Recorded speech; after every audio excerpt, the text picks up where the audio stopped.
Selamat datang di channel Sejarah TV. Sebelum memulai podcast, mari dukung channel ini dengan cara subscribe, like, dan share video ini.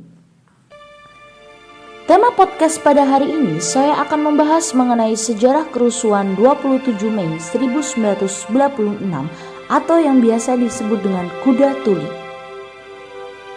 Kerusuhan 27 Juli 1996 atau kerap disingkat peristiwa Kuda Tuli merupakan penyerbuan terhadap kantor Partai Demokrasi Indonesia atau yang biasa disingkat dengan PDI di Jakarta Pusat yang menewaskan 5 orang, mengakibatkan 149 orang luka-luka, 136 ditahan, dan 23 orang hilang. Hingga sekarang, pelaku peristiwa Kuda Tuli masih menjadi misteri dan kasusnya belum terselesaikan.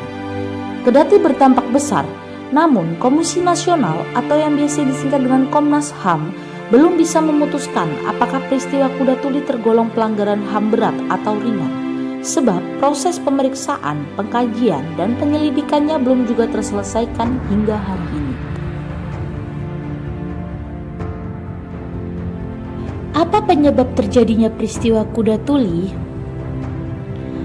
Penyebab kasus Kuda Tuli adalah dualisme kepemimpinan di tubuh PDI.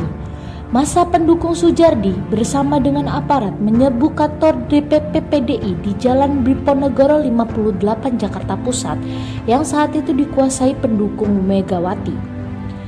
Hal ini disebabkan Kongres PDI di Medan pada 20 hingga 22 Juni 1996 menyatakan bahwa Soejardi terpilih menjadi Ketua Umum periode 1996 hingga 1998. Sementara itu Megawati merupakan Ketua Umum PDI hasil Kongres Surabaya dengan periode 1993 hingga 1998. Para pendukung Soejardi tidak terima atas kepemimpinan Megawati. Akibatnya terjadi bentrokan terbuka antara massa dengan aparat TNI Polri. Peristiwa ini meluas menjadi kerusuhan di kawasan Jalan Diponegoro, Salemba, dan Keramat, Jakarta Pusat. Ada dugaan bahwa penyebab kasus Kuda Tuli ini adalah bentuk rasa tidak terima pemerintahan Orde Baru karena naiknya popularitas Megawati di panggung politik. Pasalnya, ketika Megawati bergabung dengan PDI, perolehan suara pada partai ini terdongkrak pada pemilu 1987, sehingga meraih 10% atau 40 kursi dan 14% atau 56 kursi pada pemilu 1992. Sebelumnya perolehan suaranya hanya 8,05% atau 29 kursi pada pemilu 1977. Dan 6,66% atau 24 kursi pada pemilu 1982. Berkat Megawati, PDI berada di atas angin. Hal ini yang disinyalir mengusik ketenangan pemerintahan Orde Baru.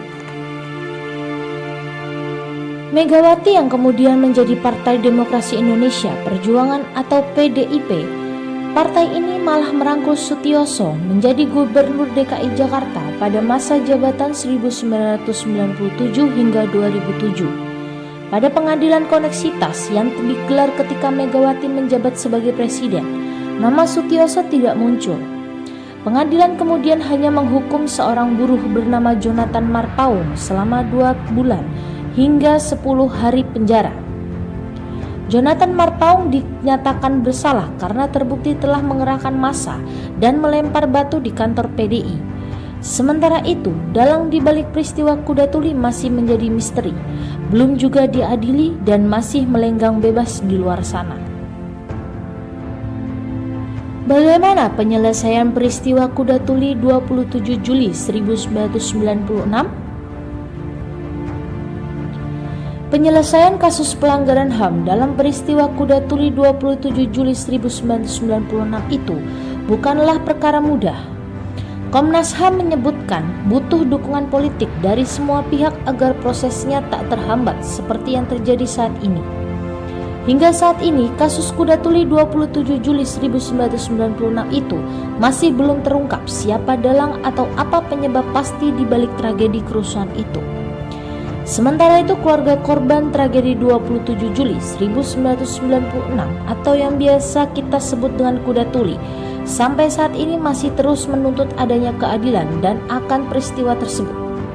Berdasarkan hasil penyelidikan Komnas HAM disebutkan bahwa terdapat sejumlah korban akibat peristiwa kuda tuli 27 Juli 1996 tersebut. Korban kuda tuli 27 Juli 1996 antara lain 5 orang tewas, 149 orang luka, dan 23 orang hilang. Adapun kerugian material akibat terjadinya tragedi kuda tuli 27 Juli 1996 diperkirakan mencapai hingga 100 miliar rupiah.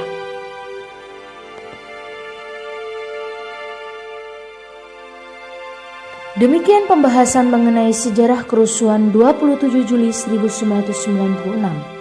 Apabila ada pertanyaan dapat ditanyakan di kolom komentar. Jangan lupa untuk terus dukung channel ini dengan cara like, subscribe, dan share video ini. Terima kasih.